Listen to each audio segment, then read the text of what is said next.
깨끗이 씻어내는 대신 까맣게 덮어버린 한 남자의 과거. 그 추악한 진실이 드러나기 시작한 건 한 통의 신고 전화 때문이었습니다.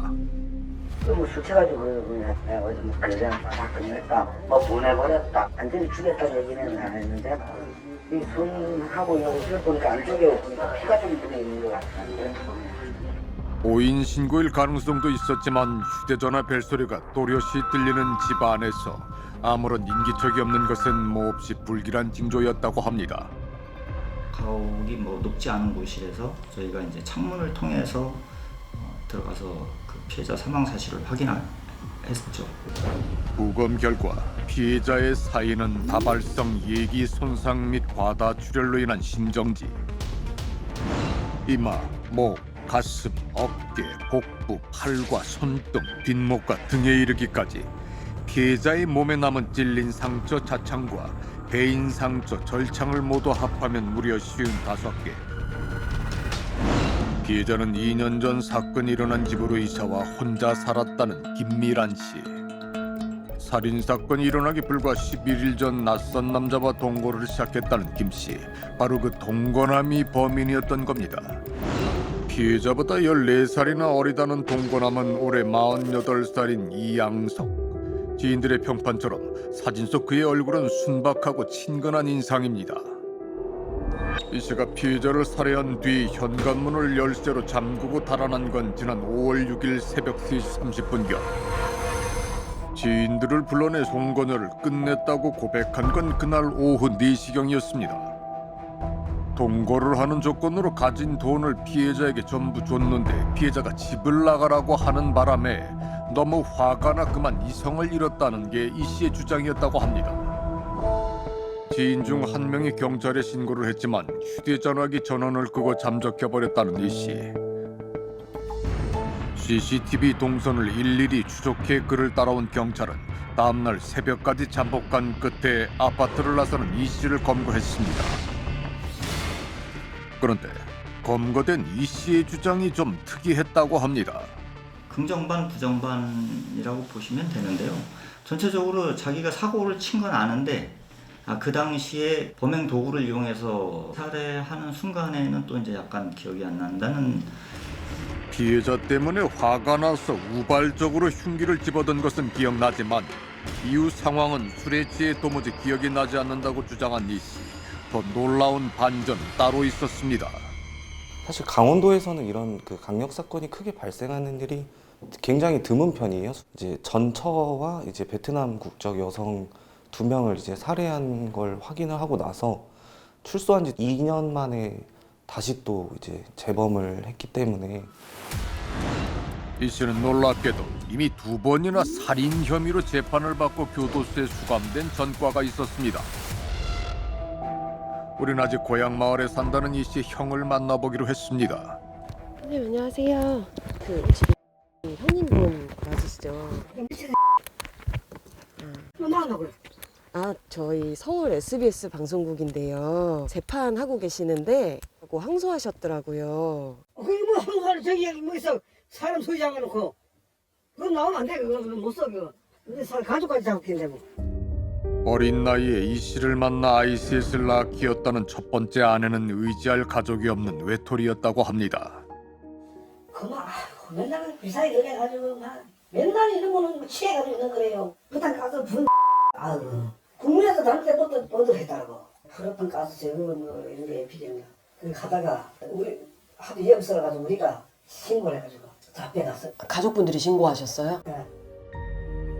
가족들의 신고로 이 씨가 환각물질 흡입죄로 교도소에 수감된 사이 아이들을 두고 도망칠 가출을 했다는 첫 번째 아내. 문제는 6개월 동안의 수감 생활을 마친 이 씨가 출소한 다음이었습니다. 7일 만에 지침마다 조사해가지고 7일 만에 마누라 잘해가지고 아내의 행방을 추적해 마산까지 갔던 이 씨가 아내의 자취방을 찾아낸 것은 2001년 5월 19일 밤 10시 30분경.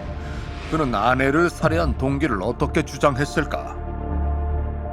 아이들도 함께 살자며 무릎 꿇고 애원했지만 같이 못 살겠다, 아이들도 필요 없다는 아내의 말에 극도의 배신감을 느꼈고 특히 막내 아이의 경우 선천성 거대 결장으로 2차례 큰 수술을 받아 계속 병원 치료를 받아야 하므로 엄마인 피해자의 보살핌이 절실히 필요한 상태임에도 아이들도 싫다고 하는 피해자의 말에 갑자기 아이가 생각나서 순간적으로 격분하에 처해 목을 졸랐고, 그런데 이 씨의 범행은 그렇게 단순하게 끝난 게 아니었습니다. 그 이후에 피해자가 인근에서 아마 인근 슈퍼에서 소주병을 구입해서 마신 다음에 깨진 소주병으로 피해자를 아마 찔렀던 걸로 기억을 합니다. 술에 취해 기억이 나지 않는다는 이 씨의 심신미약 주장은 기각됐지만 우발적 살인이라는 이유로 10년형을 선고한 1심 재판부. 2심 재판부는 이 씨가 자수를 하고 피해자 유족과 합의를 했다는 이유로 감형까지 해줬습니다.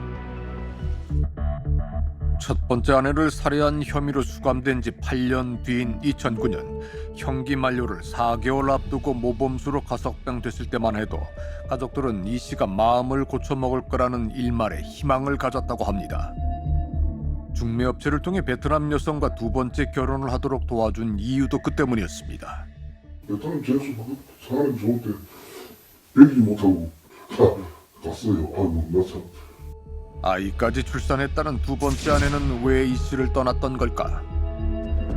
과거 다문화센터에서 통역 봉사를 하던 린 씨가 이 씨를 처음 알게 된 건 2011년. 이 씨의 베트남 아내 응옥 씨가 도움을 요청하면서부터라고 합니다.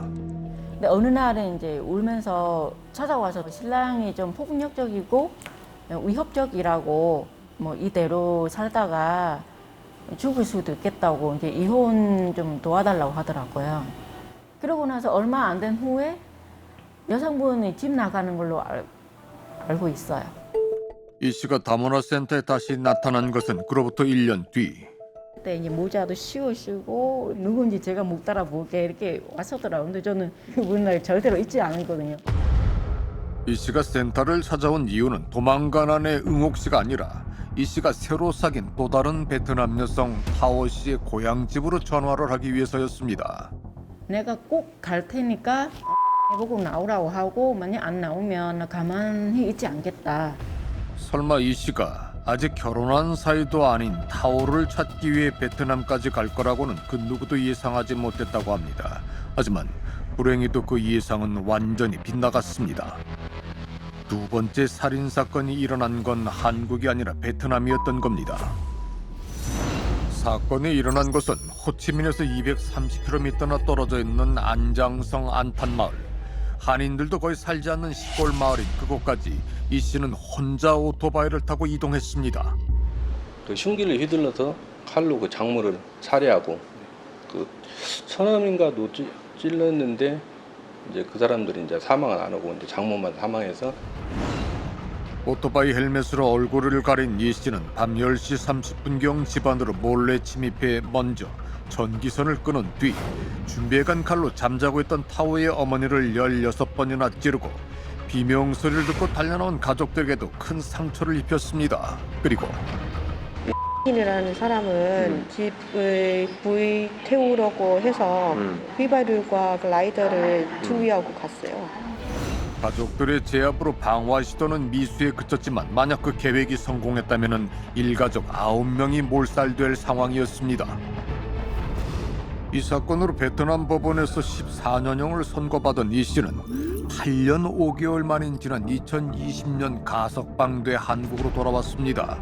대체 어찌된 일일까?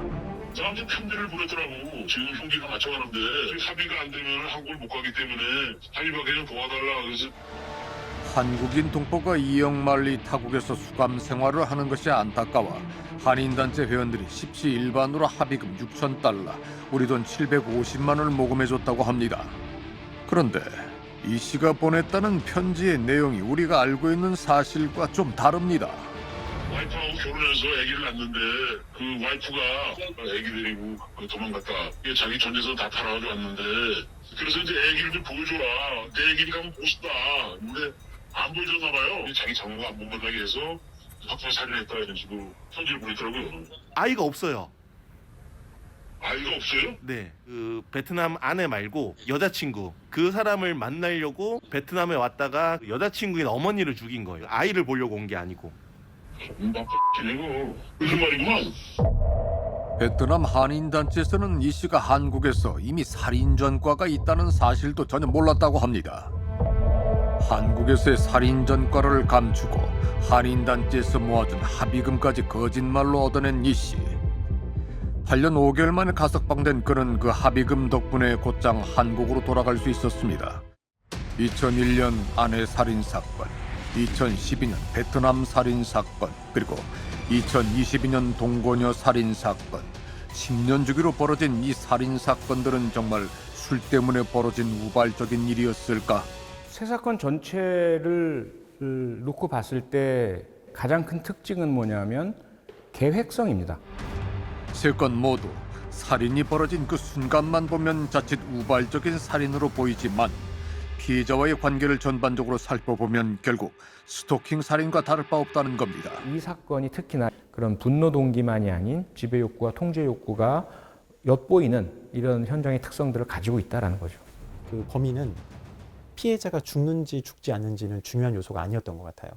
죽었더라도 내 분이 풀릴 때까지 계속 찌르는 행위를 반복했다라고 보이고, 주방에 있던 식칼을 굳이 가져온 것은 아주 적극적인 범행 의사가 있었다. 베트남에서 14년형을 선고받은 이 씨가 8년 5개월 만에 가석방되어 곧바로 한국으로 추방된 이유도 의문투성입니다. 베트남 형법 66조에 따르면 한국에서 이미 살인 전과가 있는 이 씨는 6가지 가석방 조건 중 첫 번째인 초범에서 제외됐어야 합니다. 베트남 살인 사건 당시에도 우리나라에 살인이 있었다는 사실 자체는 바딩이 됐을 겁니다. 그런데 우리나라에서 살인 사건으로 재판을 받고 몇 년을 살았다라는 것이 법적인 효과는 전혀 없었던 거예요. 그렇다면 우리 사법당국은 베트남에서 추방된 살인범 이 씨를 어떻게 관리했을까? 최종적으로 이제 수감 생활이 끝나고 나면 추방 관련 절차에서 소요되는 이제 행정적인 협조를 갖다 하게 될 거고, 이 사람이 이제 국내에서도 뭐 수배가 되어 있을 수도 있을 거 아니에요. 이제 그럴 경우에는 관계 기관에다가 우리가 통보를 해주겠죠. 외교부는 해외에서 출소한 범죄자의 안전한 입국만 책임질 뿐 출소한 범죄자의 보호 관찰을 담당하는 것은 법무부라고 합니다. 법무부의 요청에 따라 우리는 베트남에서 가석방된 살인범 이 씨가 국내에서 어떻게 관리됐는지 10가지 자세한 질문을 적어 보냈습니다. 돌아온 답변은 단 2줄. 관련 자료를 전혀 관리하고 있지 않아 답변할 내용도 없다는 것이었습니다. 대체 어떻게 된 일일까? 법이 없어서 그런 거죠.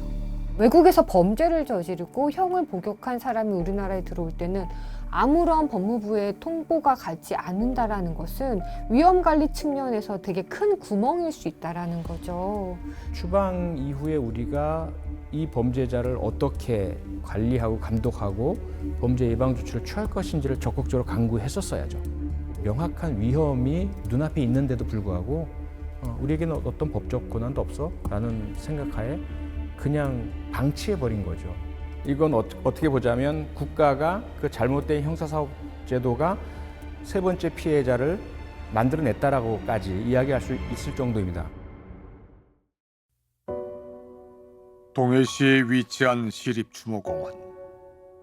억울한 죽음을 당하고도 울어줄 가족조차 없던 피해자 김 씨의 시신도 이곳으로 옮겨졌다고 합니다.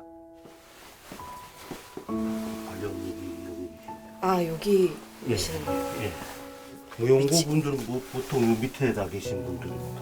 아, 가장 아랫줄에? 예, 예. 가장 낮은 곳에 자리한 그녀의 쓸쓸한 유골함은 누군가 알아봐줄 이름도 사진도 작은 위로가 담긴 꽃 한 송이도 붙어있지 않습니다. 이곳에서 혹시나 찾아올지 모를 가족을 기다리도록 허락된 시간은 5년. 살아서 사는 동안에도 오랫동안 외로웠던 그녀가 간절히 기다리는 건 한 줌 유골을 거둬줄 가족뿐만이 아니라 직접 증언하지 못한 사건의 진실을 기록해줄 단 한 줄의 판결문일지도 모릅니다.